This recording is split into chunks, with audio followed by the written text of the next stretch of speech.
Hi guys, welcome back to VR techs. നമ്മൾ ഈ ചാനലിൻ്റെ പേരൊന്ന് ചേഞ്ച് ചെയ്തിട്ടുണ്ട്, VR ടെക്സ് എന്നാക്കിയിട്ടുണ്ട്.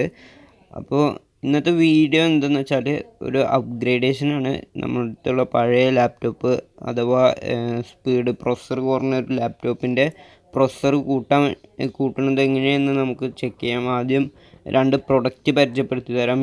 ഗ്രീൻ എന്ന കമ്പനിയുടെ ഒരു ഹാർഡ് ഡ്രൈവിൻ്റെ ഒരു കേസാണ്. അപ്പോൾ നമ്മളുടെ അടുത്തുള്ള ഇൻറ്റേർണൽ ഹാർഡ് ഡ്രൈവ് അത് എക്സ്റ്റേണൽക്ക് കൺവേർട്ട് ചെയ്യാനുള്ള ഒരു കേസാണ്. അതും 3.0ൻ്റെ ഒരു ഫാസ്റ്റ് കേബിളൊക്കെ ഉള്ളത് നമുക്ക് ഫാസ്റ്റായിട്ട് ട്രാൻസ്ഫർ ചെയ്യാൻ പറ്റുന്ന ഒരു കേസാണ്. അപ്പോൾ ഇതിൻ്റെ അൺബോക്സിങ്ങിലേക്ക് എടുക്കാം. അപ്പോൾ ഇത് തുറക്കുമ്പോൾ ഫസ്റ്റ് നമുക്ക് ഈ കേസും കാണും, അതിൻ്റെ ഒപ്പം അതിൻ്റെ അടിയിലൊരു ക്യാബും നമുക്ക് കിട്ടുന്നതാണ്. ഈ കേസ് എടുത്ത് നോക്കിയാൽ ഇതിൽ കവർ പീൽ ഓഫ് ചെയ്യാം.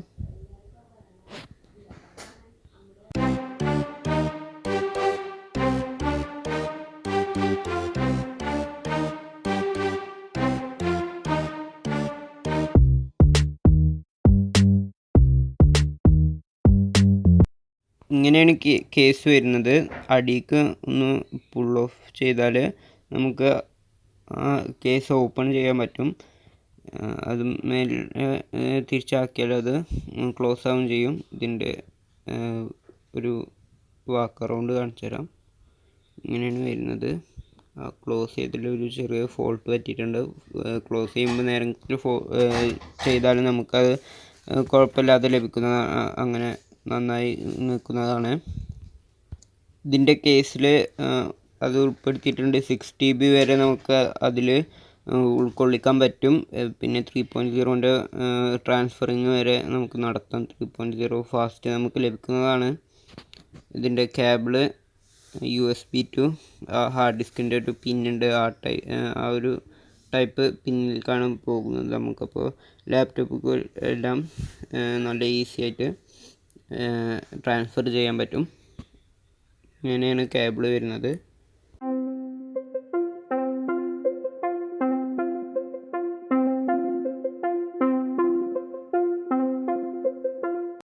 അപ്പോൾ ഒരു HDD നമ്മൾ എടുത്തിട്ടുണ്ട്, ഹാർഡ് ഡിസ്ക്, ഇൻറ്റേർണൽ ഹാർഡ് ഡിസ്ക്കാണിത്.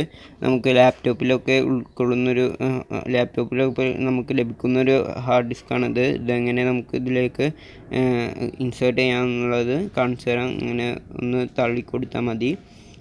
അത് നേരെ അത് വരണം. ഹാർഡ് ഡിസ്കൊക്കെ യൂസ് ചെയ്യുമ്പോൾ ഗ്ലൗസ് ഇട്ട് യൂസ് ചെയ്യുക, ഇല്ലെങ്കിൽ അത് അതിന് കേട് വരും. നേരത്തിൽ നോക്കി യൂസ് ചെയ്യുക.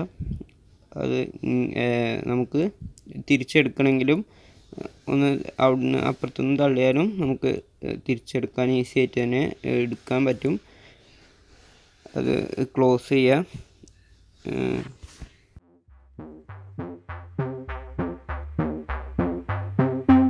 അപ്പോൾ ക്ലോസ് ആക്കി. ഇനി നമുക്ക് ഇതിൻ്റെ കേബിൾ വെച്ച് ട്രാൻസ്ഫർ ചെയ്തൊക്കെ എത്ര സ്പീഡ് ലഭിക്കുന്നുണ്ടെന്ന് നോക്കാം. അത്യാവശ്യം ഫാസ്റ്റൊക്കെ നമുക്ക് ലഭിക്കുന്നുണ്ട്. ട്രാൻസ്ഫർ ചെയ്യുമ്പോൾ ഒരു ബ്ലൂ ലൈറ്റ് ബ്ലിങ്ക് ചെയ്യുന്നുണ്ട് ട്രാൻസ്ഫർ ചെയ്യുമ്പോൾ. ഇനി ഞാൻ പരിചയപ്പെടുത്താൻ പോകുന്നത് ഈ അപ്ഗ്രേഡേഷനുള്ള മെയിൻ കണ്ടൻ്റാണ്. ക്രൂഷ്യൽ എന്ന കമ്പനിയുടെ ഒരു SSD ആണ്. 1 TBൻ്റെ ഒരു SSD ആണിത്. അത്യാവശ്യം നല്ല സ്പീഡ് ലഭിക്കുന്നൊരു SSD തന്നെയാണ്. ഇതിൻ്റെ ഫീച്ചേഴ്സൊക്കെ ബാക്കിൽ അതിൽ രേഖപ്പെടുത്തിയിട്ട് തന്നെ ഉണ്ട്. നമുക്ക് ചെക്ക് ചെയ്യാൻ പറ്റും. ഇനി ഇതൊന്ന് അൺബോക്സ് ചെയ്ത് നോക്കാം.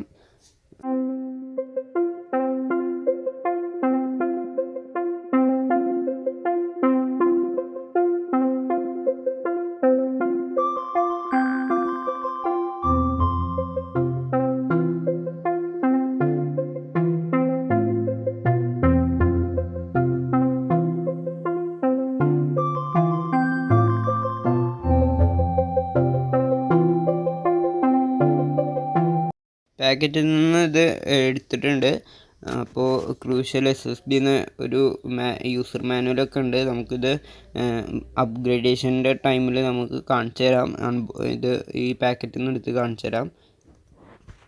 ഇതിൻ്റെ കുറച്ച് ഫീച്ചേഴ്സ് ഈ SSDയിൽ തന്നെ രേഖപ്പെടുത്തിയിട്ടുണ്ട്. നമുക്ക് ചെക്ക് ചെയ്യാവുന്നതന്നെ ഉള്ളൂ, കാണാൻ പറ്റും. ഞാനിപ്പോൾ അപ്ഗ്രേഡ് ചെയ്യാൻ എടുക്കുന്ന ലാപ്ടോപ്പ് HP-യുടെ 840G2 എന്ന ലാപ്ടോപ്പാണ്. ഇതിൻ്റെ ഓപ്പണിംഗ് ഒക്കെ വളരെ ഈസി ആയിട്ട് തന്നെ നമുക്ക് ഓപ്പൺ ചെയ്യാൻ പറ്റും. ഇങ്ങനെയാണ് ഇതിൻ്റെ വരുന്നത്. ഇൻ്റലിൻ്റെ Core i5 ആണ് പ്രൊസസ്സർ വരുന്നത്. ഇതിൽ റേഡിയോൺ ഗ്രാഫിക്സൊക്കെ ഇതിൽ ലഭിക്കുന്നുണ്ട്. AMD ഗ്രാഫിക്സൊക്കെ ഇതിൽ ഉണ്ട്. എന്നാലും കുറച്ചുകൂടി ഫാസ്റ്റർ ആക്കാൻ വേണ്ടിയിട്ട് SSD ഇതിൽ ഇൻസേർട്ട് ചെയ്യാണ്. ഇതിൻ്റെ ബാക്ക് ഓപ്പണിംഗ് ഒക്കെ ഈസി ആയതുകൊണ്ട് തന്നെ, അപ്പോൾ ഇതിൻ്റെ ബാക്കൊന്ന് ഓപ്പൺ ചെയ്തിട്ടുണ്ട്. ഇത് നല്ല ഈസി ആയിട്ട് തന്നെ ഓപ്പൺ ചെയ്യാൻ പറ്റി. ഇങ്ങനെയാണ് ഇതിൻ്റെ ബാക്ക് വരുന്നത്.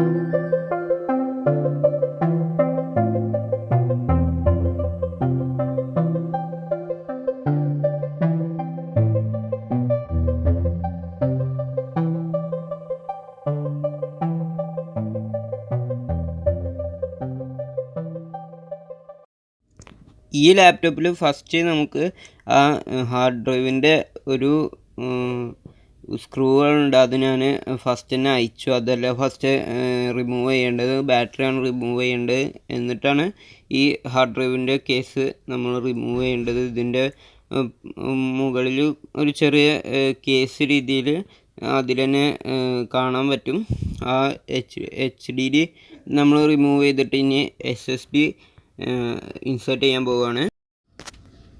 ഈ കവറിന്ന് SSD എടുത്താൽ ഫസ്റ്റ് യൂസർ മാനുവൽ നമുക്ക് കാണാം. പിന്നെ വരുന്നത് SSD ആണ്.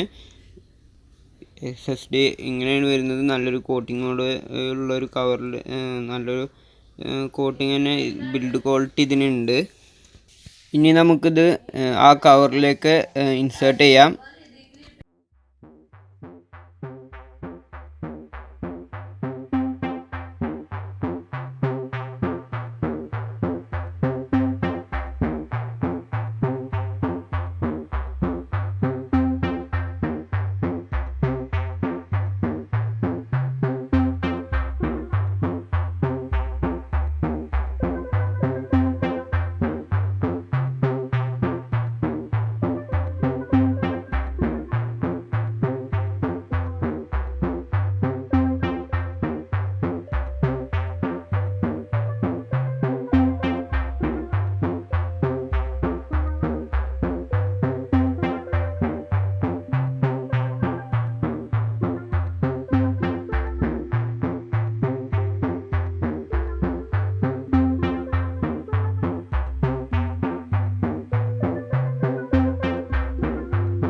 അപ്പോൾ ഇത് ബൂട്ട് ചെയ്ത് നോക്കാം.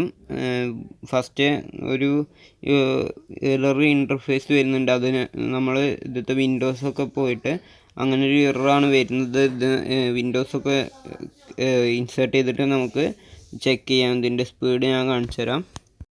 ഇത് SSDൻ്റെ ചെക്കിംഗ് ആണ് നമ്മൾ നോക്കുന്നത്, ചെക്കപ്പാണിത്. അതിൻ്റെ ക്വാളിറ്റിയും കാര്യങ്ങളൊക്കെ ചെക്ക് ചെയ്യണ കാര്യം. ഇതിൻ്റെ സ്പീഡൊന്ന് ചെക്ക് ചെയ്ത് നോക്കാം.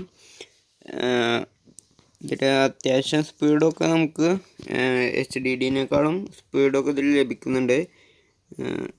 ഏറ്റവും കൂടുതൽ എഡിറ്റ് ചെയ്യുമ്പോഴാണ് സ്പീഡ് നമുക്ക് അറിയാൻ പറ്റുക. അപ്പോൾ അതുകൊണ്ടാണ് ഞാൻ ഈ എഡിറ്റ് ചെയ്യുമ്പോൾ തന്നെ കാണിച്ചു തന്നത്. അത്യാവശ്യം സ്റ്റെക്കൊന്നും ഇല്ലാത്ത കുറച്ച് സ്റ്റെക്ക് നിങ്ങൾക്ക് തോന്നും. അത് ഞാൻ റെൻഡർ ചെയ്യാത്തതുകൊണ്ടാണ് ഈ ഒരു ചെറിയ സ്റ്റെക്ക് നിങ്ങൾ അനുഭവപ്പെടുന്നത്. അത്യാവശ്യം കുഴപ്പമൊന്നുമില്ലാതെ തന്നെയാണ് SSD ഉള്ളത്. അത്യാവശ്യം നല്ല ഫാസ്റ്റൊക്കെ നമുക്ക് ലഭിക്കുന്നുണ്ട്. HDനേക്കാളും നല്ല ഒരു ഫാസ്റ്റ് ഇതിൽ ലഭിക്കുന്നുണ്ട്. പിന്നെ ഏറ്റവും കൂടുതൽ ഇതിൻ്റെ ഫാസ്റ്റ് ഏറ്റവും നല്ല കോർ i3 ഒക്കെ ഉള്ള ലാപ്ടോപ്പിലാണ് ഇതിൻ്റെ സ്പീഡൊക്കെ അറിയാൻ പറ്റുക. SSDൻ്റെ കോർ i5 ഇതിൽ ഗ്രാഫിക്സൊക്കെ അത്യാവശ്യം നല്ലത് ഉണ്ടായതുകൊണ്ട് തന്നെ അത്ര മാറ്റമില്ലെങ്കിലും എന്നാലും കുറച്ച് മാറ്റമൊക്കെ ഉണ്ട് ഇതിൽ. അപ്പോൾ ഈ വീഡിയോ ഇത്രേ ഉള്ളൂ. നിങ്ങൾക്ക് ഇഷ്ടപ്പെട്ടാൽ ലൈക്ക് ചെയ്യുക, മറ്റുള്ളവർക്ക് ഷെയർ ചെയ്യുക. ഒപ്പം ഈ ചാനൽ സബ്സ്ക്രൈബ് ചെയ്യാത്തവർ സബ്സ്ക്രൈബ് ചെയ്ത് തൊട്ടടുത്തുള്ള ബെല്ലൈക്കൺ ഒന്ന് എനേബിൾ ചെയ്താൽ ഞങ്ങൾ വീഡിയോ ഇടുമ്പോൾ നിങ്ങൾക്ക് നോട്ടിഫിക്കേഷനും ലഭിക്കുന്നതാണ്. ഈ 2 പ്രോഡക്റ്റിൻ്റെ ലിങ്ക് ഞാൻ ഡിസ്ക്രിപ്ഷനിൽ കൊടുക്കുന്നതാണ്. ഇതിൻ്റെ റേറ്റൊക്കെ നിങ്ങൾ അതിൽ കയറി ചെക്ക് ചെയ്യാൻ ഡിസ്ക്രിപ്ഷനിൽ റേറ്റും കൊടുക്കുന്നതാണ്.